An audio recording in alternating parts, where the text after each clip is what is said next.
বন্ধুরা, আজকের গুঁড়ো মশলাটা বানাবার জন্য আমি সবকিছু ভালো করে কড়া রোদে শুকিয়ে নিয়েছি। আর যাদের রোদ খাওয়াতে সমস্যা আছে তারা শুকনো খোলায় ভালো করে নেড়ে নিও। এতটাই নাড়বে যেন ওই ব্যাপারটা একদম ক্রিপসি হয়, হাত দিয়ে ভেঙে যায়। তারপর আমি এখানে বলে দিই কি কি নিয়েছি। তো সব কিছুর পরিমাণটাই হবে 100 গ্রাম করে। নিয়েছি মৌরি, মেথি, কালো জিরে, জোয়ান, রাঁধুনি আর জিরে, শুকনো লঙ্কা, তেজপাতা। যাদের ঝাল খেতে সমস্যা তারা শুকনো লঙ্কাটা স্কিপ করে দিও। তারপর আর কি, মিক্সিতে ভালো করে গুঁড়ো করে নেব, অবশ্যই মশলাটা ঠান্ডা হলে। তারপর এটাকে ভালো করে একটা এয়ারটাইট কন্টেনারে রেখে দেবে। আর যখন সবজি রান্না করবে বা ঘুগনি রান্না করবে, এই মশলাটা 1 চামচ করে ব্যাস অ্যাড করে দিও। তারপরেই দেখবে কেমন টেবিলে বসে সবাই আঙুল চাটতে চাটতে বলে, বাবা বাবা।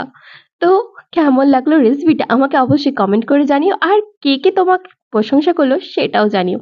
তো